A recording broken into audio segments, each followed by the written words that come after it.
Hello and welcome back to our video roundup. My name's Mike Marshall and I'm going to take you through some of my favourite videos from the last week. First of all, we have some toads with an unusual sexual preference.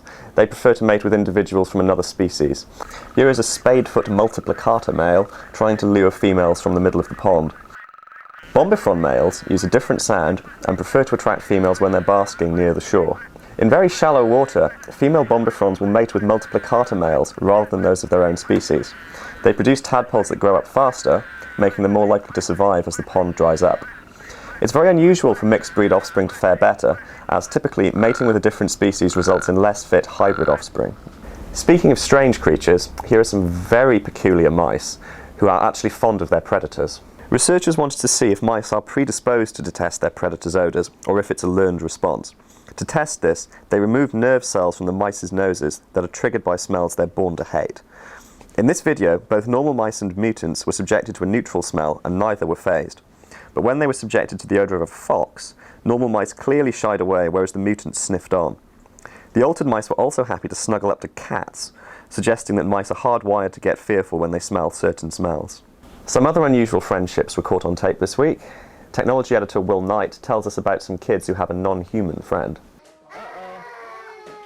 Researchers at the University of California in San Diego are the first to observe how toddlers interact with robots over a long period of time. This robot, called Curio, was developed by Sony.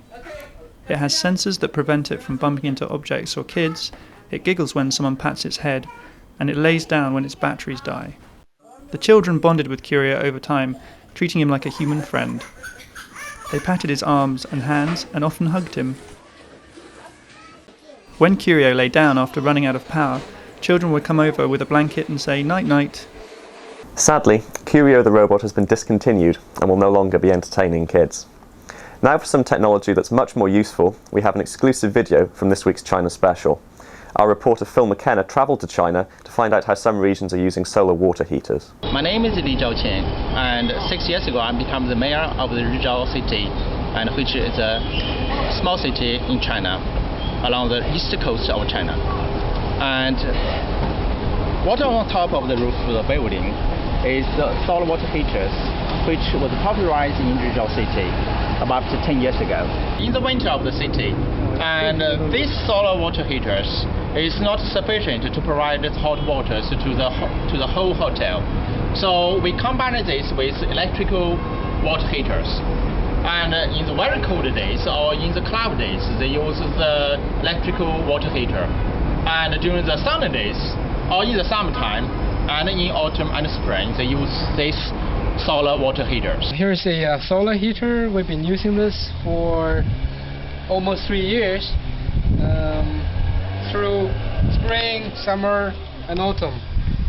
It has been very helpful for our having showers and also washing using warm water for the kitchen.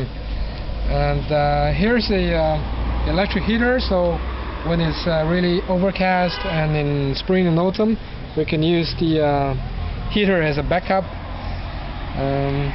It's been really good and helpful. And to check out the rest of our China special, you can either have a look on our website or get hold of a copy of the magazine. That's all from this week's video roundup. See you next week.